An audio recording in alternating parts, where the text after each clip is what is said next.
J'ai précédemment fait une vidéo sur 7 secteurs dans lesquels se lancer d'ici 2030. Donc, c'est 7 secteurs dans lesquels si tu n'y es pas, si tu ne te lances pas dans un de ces secteurs d'ici 2030, bah, tu auras raté le train parce qu'ils vont exploser.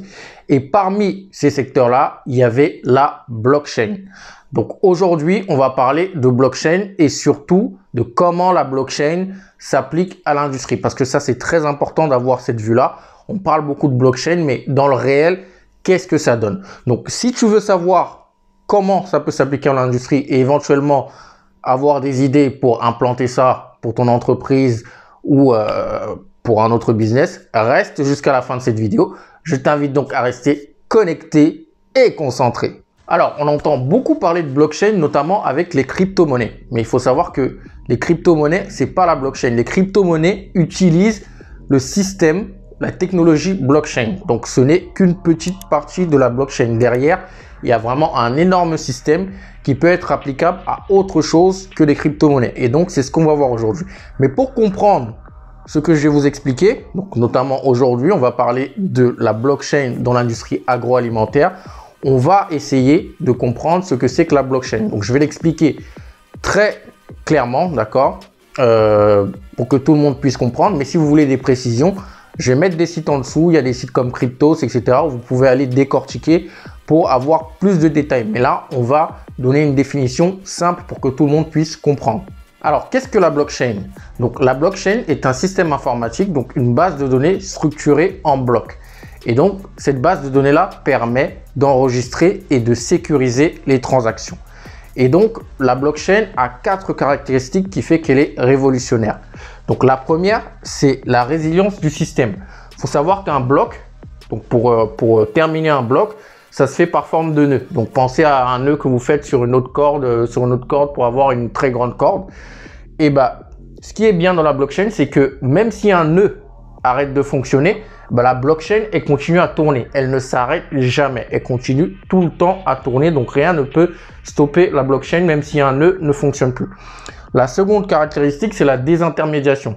C'est-à-dire qu'il n'y a aucun organisme, aucun pays qui peut influer sur la blockchain. Donc, aucun organisme bancaire ne peut venir mettre des taux comme ça ou réguler la blockchain comme il veut, ni aucun pays. Donc, ce sont les mineurs qui s'occupent de sécuriser la blockchain. Donc, la troisième caractéristique, c'est la traçabilité et la transparence. Le problème qu'on a aujourd'hui, c'est par exemple lorsque vous envoyez un fichier ou lorsque vous envoyez de l'argent à quelqu'un, lorsque vous faites un chèque par exemple, ou que vous payez, même avec votre carte bleue, il y a un délai. D'accord? Le chèque, c'est peut-être au bout d'une semaine, la carte bleue, c'est peut-être au bout de 2 jours.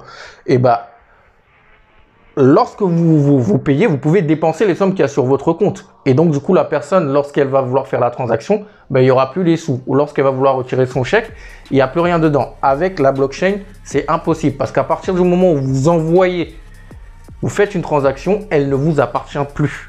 Elle ne vous appartient plus. C'est pas comme un fichier que vous envoyez et vous gardez la copie sur votre ordinateur. Elle ne vous appartient plus. Donc, et c'est indélébile. Vous ne pouvez pas revenir dessus non plus. Donc, traçabilité et transparence. Et la dernière caractéristique, c'est l'assurance qualité. C'est-à-dire que plus il y a de personnes, en gros, qui connaissent l'information, donc les mineurs, et plus la blockchain est sûre. Ce qui fait que c'est un système qui est très qualitatif. Donc, maintenant que vous savez ce que c'est que la blockchain, comment appliquer cette technologie-là à l'industrie agroalimentaire? Déjà, pour vous donner quelques chiffres, il faut savoir que la fraude, donc dans tout ce qui est chaîne logistique alimentaire, par an s'élève à 40 milliards de dollars. Donc, je répète, 40 milliards de dollars. Donc, c'est un chiffre énorme. Et justement, les précédents scandales, comme par exemple celui du lait frelaté chinois ou scandale sur la viande de cheval, ont mis en lumière donc justement le manque de transparence des chaînes logistiques dans l'agroalimentaire. Et justement, la blockchain, qui est un registre donc qui est connu de tout le monde, donc que tout le monde peut consulter, qui est incorruptible et surtout qui est transparent, peut aider à résoudre donc ce problème-là, à diminuer donc ces 40 milliards-là. Bien évidemment, ce sera jamais à zéro, c'est le but, mais en tout cas, ça peut diminuer, aider à diminuer fortement ce montant de 40 milliards. Et des géants comme Walmart, pour eux, la blockchain est le Graal de la supply chain, donc de la chaîne logistique. Donc concrètement, comment ça va fonctionner? Donc, prenez un produit, peu importe, n'importe, je vous laisse choisir.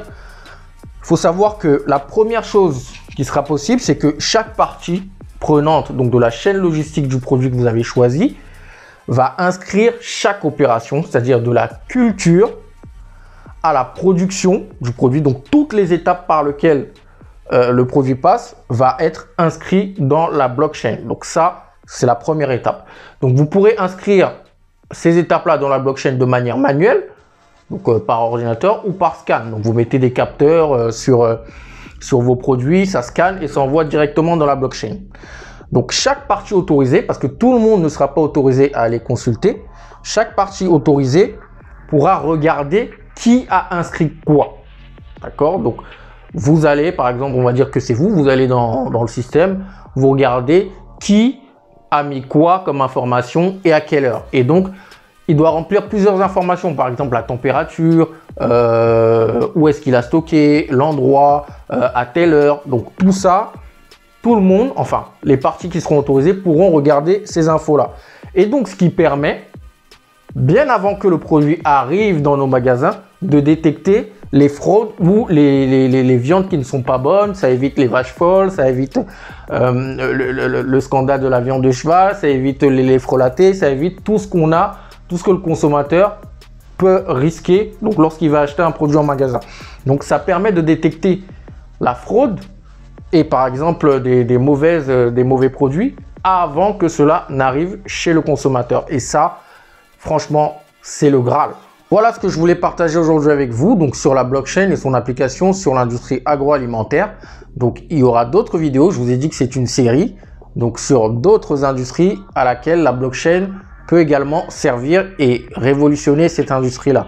Bien évidemment, je sais que ce sont des sujets un petit peu plus complexes que ceux que j'aborde d'habitude, mais ici, on a une chaîne normalement qui parle d'industrie.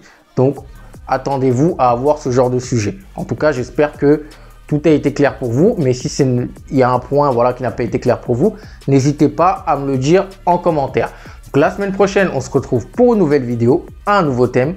N'oubliez pas de me suivre sur Instagram pour plus d'infos sur l'industrialisation. Portez-vous bien et n'oubliez pas que nous sommes tous des multi-billionnaires mind. Bye.